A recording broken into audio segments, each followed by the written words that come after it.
Друзья, всем привет! Сегодня хочу представить свой небольшой рейтинг бюджетных воблеров Minnow, которые лучше всего работают у меня по пассивной щуке.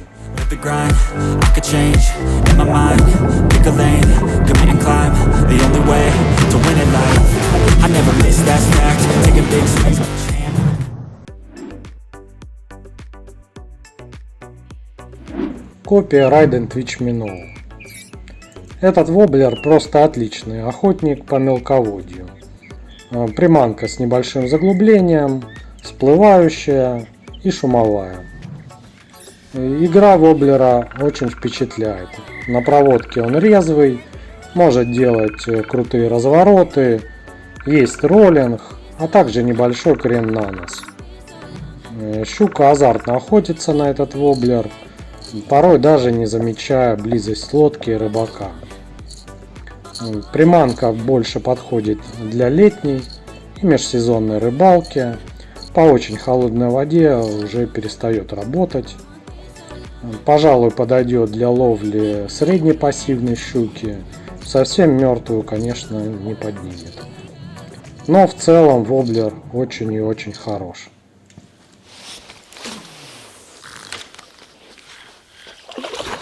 Ё-моё, прям под лодкой кого-то сожрали.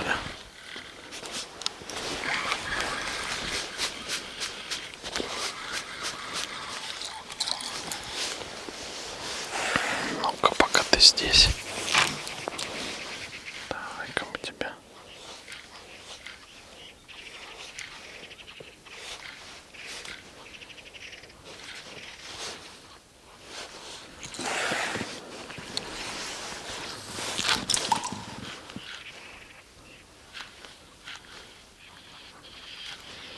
Кстати, щучка не маленькая была.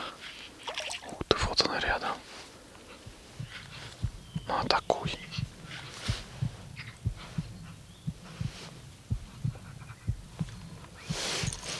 Блин.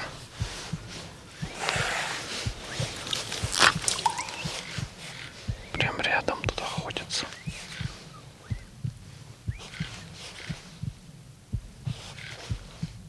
Опа, есть.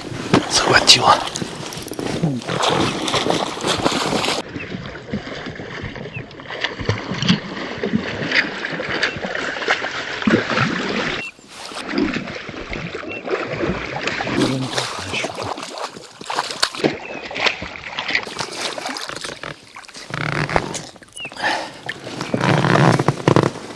Это уже явная полторашка.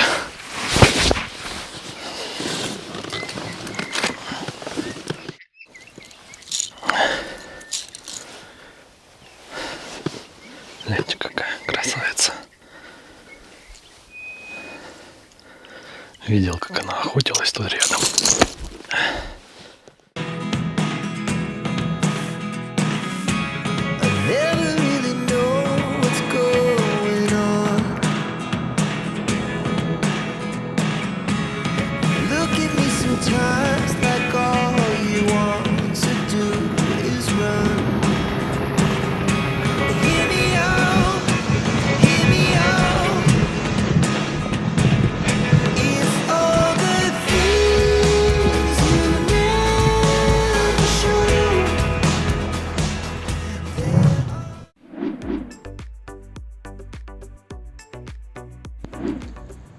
Копия Imafleet 100 от Tsurinoya.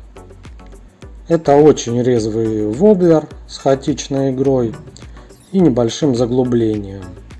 На рывках он широко рыскает из стороны в сторону, но также поддается и аккуратной анимации, подходящей для пассивного хищника.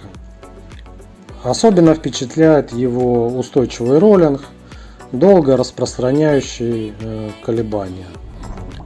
Работает он как летом, так и по холодной воде. Щуку соблазняет даже зимой. Ну а это время года хищница по определению не активна. Опа, есть. Удар хороший прям.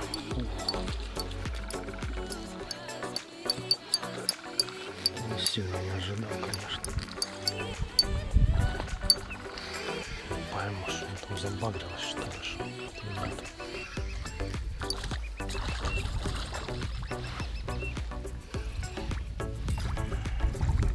За последний тройничок только держится.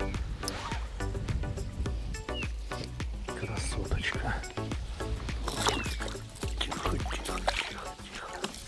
Ну вот, ребят, сегодня клюнула первая щука на вот такой воблер от Цуриноя DW70. Очень интересный воблерок. Прям, ну, очень активная игра у него. На паузе так всадила хорошо.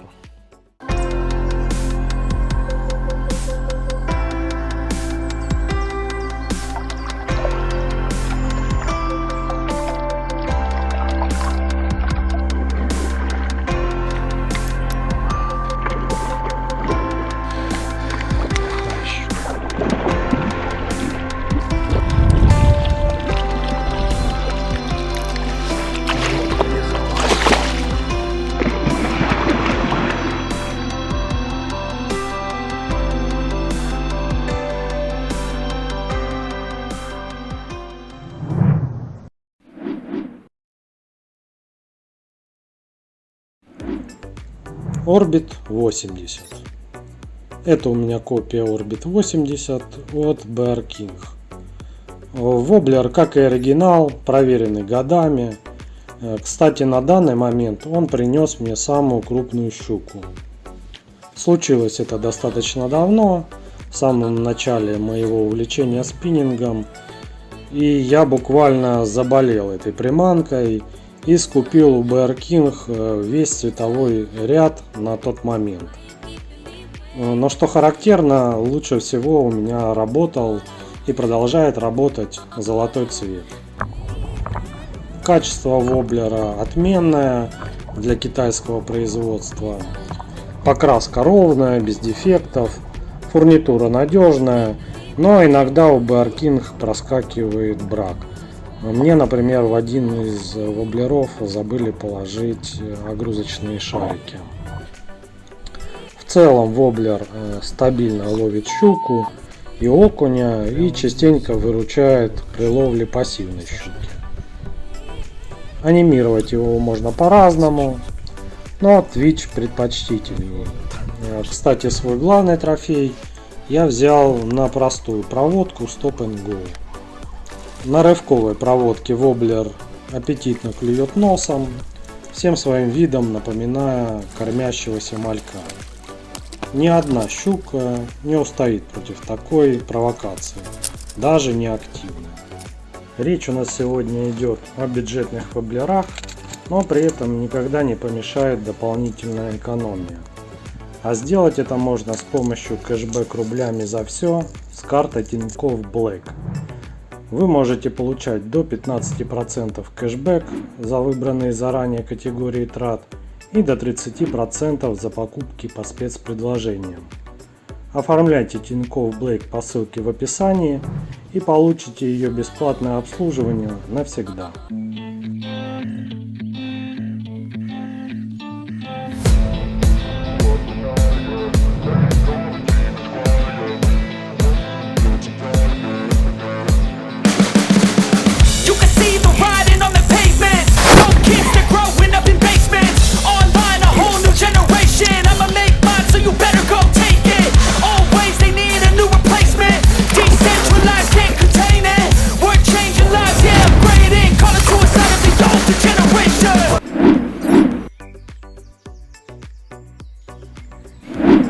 Цуриноя DW78. Это копия на воблер OSP Asura. Это мегауловистый бюджетный воблер, но не лишенный ряда недостатков. Он, кстати, у меня мог бы быть на первом месте в этом рейтинге, и в свой дебютный сезон он точно там был. Но на длинной дистанции все уже не так однозначно. А стартанул он очень многообещающе. На одной из рыбалок я проскучал около 5 часов без единой поклевки, уже перекидал практически весь свой арсенал приманок, и очередь дошла до нового воблера, который еще не видел воды. Это как раз и был Tsurinoya DW78.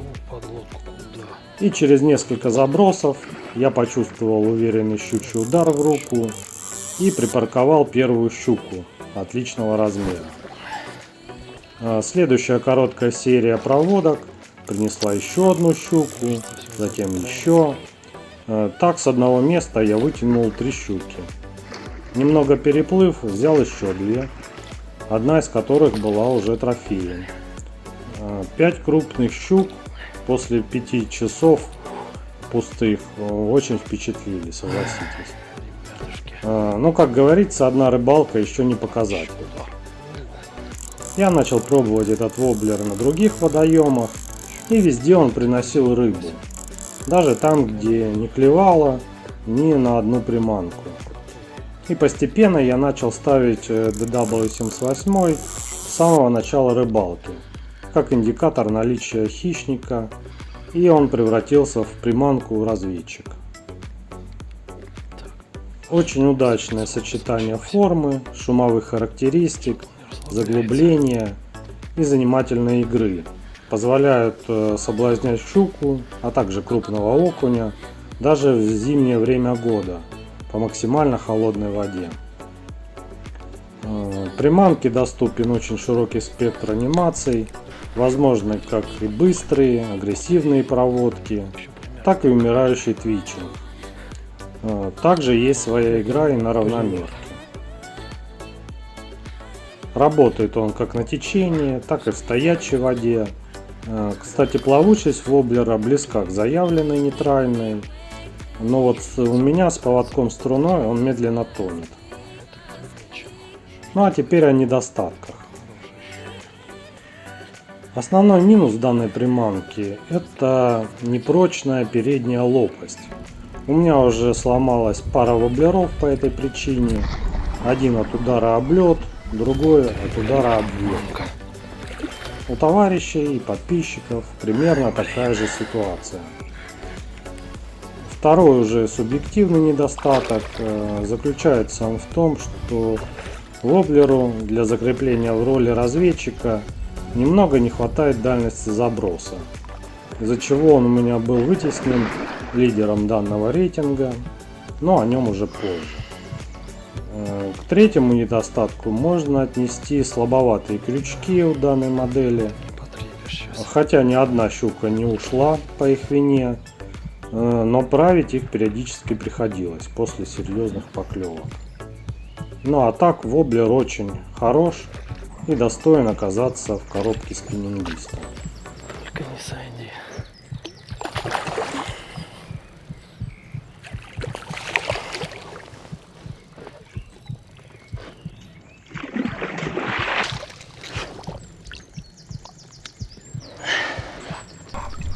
Ну все, крокодил.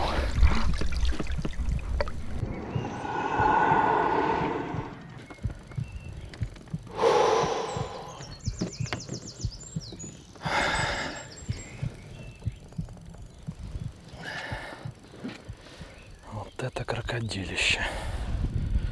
Вот такая затрёха стопудовая. Где-то, наверное, к 4 ближе.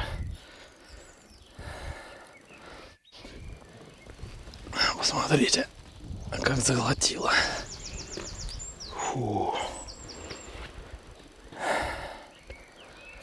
Походу я сегодня счастлив.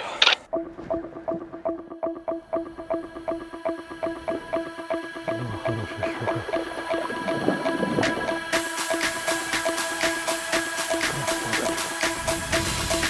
Это будет.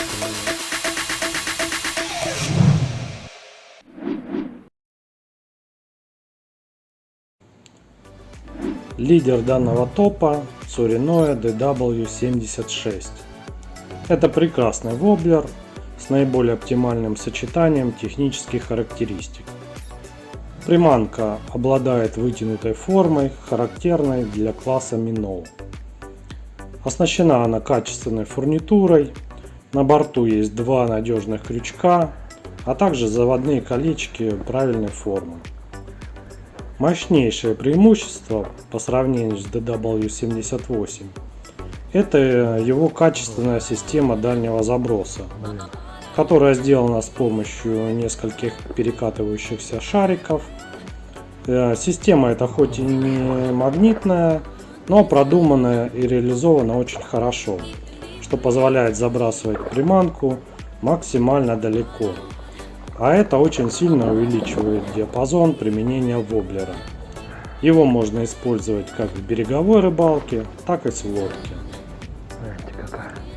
Воблер среднешумящий, что позволяет не отпугивать, а приманивать неактивную щуку. Приманка позволяет применять широкий спектр анимаций, есть собственная игра на равномерной проводке, может соблазнять хищника и на Stop and Go, но круче всего раскрывается на твиче. Причем тут можно применять как и агрессивные рывки, и замедлять проводку легкими тычками.